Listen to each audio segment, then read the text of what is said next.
Bismillahirrahmanirrahim. Assalamualaikum warahmatullahi wabarakatuh. Selamat siang. Ketemu lagi dengan saya, dengan Bu Nurul Iza. Di sini ada Mas Zuma ya. Selamat siang Mas Zuma. Terima kasih Siang. dengan join hadir. Seperti biasa, kita pada siang hari ini sesuai dengan agendanya, kita akan mulai belajar untuk pemantapan dan penguatan terkait dengan persiapan ibu-ibu eh, untuk uji kompetensi. Izin, saya akan membahas satu soal. Seperti yang sudah-sudah, perlu saya ingatkan lagi, merecall lagi ya teman-teman. Ibu-ibu, teman-teman harus paham dulu bahwa di soal uji kompetensi itu ada strukturnya. Ya, ada strukturnya di mana ada vignette, yaitu kasusnya, ada lead in, yaitu pertanyaannya, dan ada alternatif pilihan jawaban. Saya kasih kata kuncinya, vignette itu Bu, biasanya panjang. Jadi panjang ini Ibu cukup mengambil kata kuncinya nantinya. Kalaupun vignette Ibu lewat dulu, oke, misalkan Ibu langsung ke lead in, langsung pertanyaan, apa sih yang dia mau? Oh, diagnosa. Berarti kalau sudah diagnosa, Ibu cari kata kuncinya, apa?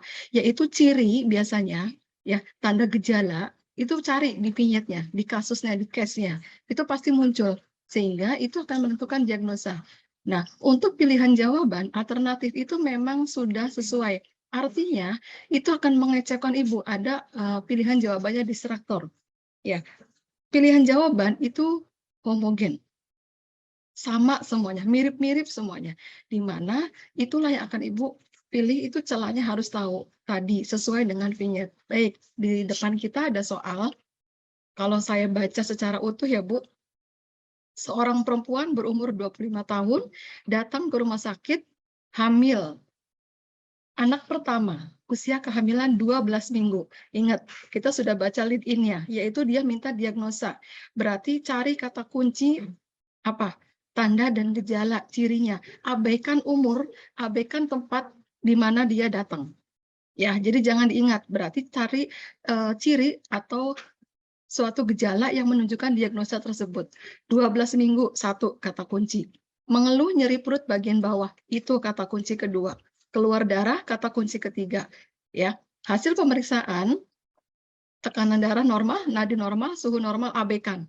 Dan kata kunci yang paling penting adalah tidak ada pembukaan. Clear di situ, Bu. Oke, tadi minta diagnosa. Pilihan jawaban, ini semuanya homogen. Semuanya sama.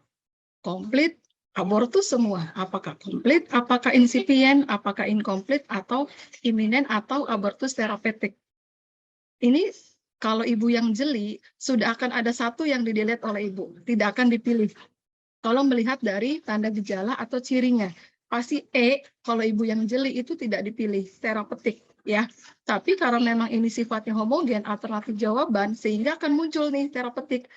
Nanti selesai ini pada saat sesi diskusi, saya ingin meringatkan lagi, merecall lagi, bahwa dalam materi abortus ada yang namanya abortus secara spontan, ada yang buatan, ada yang untuk berdasarkan diagnosis. Ya, ini jawabannya D. Kenapa D?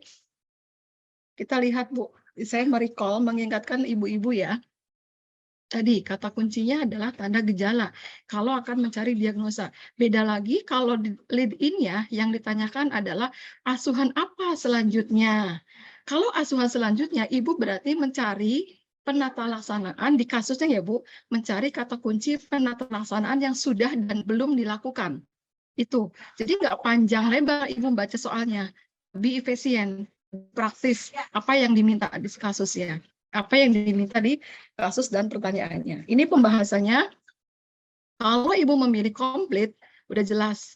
Kata kunci komplit adalah jaringan keluar, semua dari uterus. Tadi di kasus, di vignette itu tidak muncul. Ya, tidak ada informasi ini.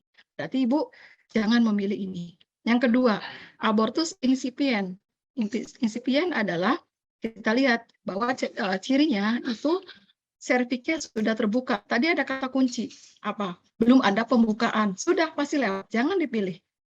Oke, sekarang incompletus ya. Incomplete lawannya komplit. Tanda gejalanya sudah jelas. Ada yang sisa tertinggal. Apakah tadi di vignette ada informasi itu? Kan tidak ada.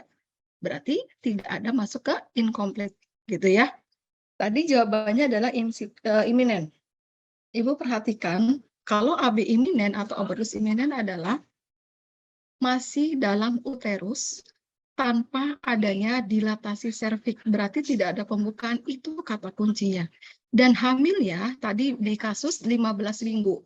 Kalau secara teori apa? Sebelum 20 minggu. Otomatis itu masuk sebagai tanda abortus iminen. Lanjut, kalau yang terakhir adalah abortus terapeutik. Nah, ini sama nih dengan yang tadi iminen, sama kurang 12 minggu gitu ya, masuk. Tapi ada kata kunci yang lain yang bisa Ibu ambil untuk pegangan bahwa ini tidak jadi dipilih. Kenapa? Karena namanya terapeutik, berarti atas ada indikasi. Ada indikasi atau atas adanya pertimbangan, baik itu ibunya maupun janinnya. Ya, jadi apa ya, kita cari membaca soal itu karena kan kalau pada saat UKOM itu satu soal 1 menit, sedangkan biasanya vignette case itu panjang. Kalau kita tidak terbiasa cara menyusun strategi membacanya, itu akan lama dimakan waktu di soal. Ya, bolak-balik di soal nanti nggak paham-paham. Jadi ini kata kunci setiap item alternatif yang ada di pilihan jawaban. Kita cari di kasusnya, keluar tidak. Kalau ada salah satunya, ya udah itu berarti yang akan menjadikan pilihan. Selebihnya Ibu jangan tengok dulu.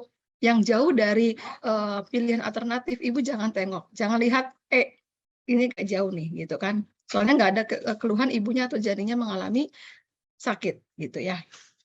Baik, itu mungkin penjelasan satu soal dari saya, mudah-mudahan dapat dipahami, sehingga ada strategi yang bisa ibu-ibu, teman-teman lakukan dalam setiap menjawab pertanyaan, baik itu dalam evaluasi, ya, UTS UAS, maupun dalam nanti pada saat uji kompetensi nasional. Oke, Ibu izin stop share ya.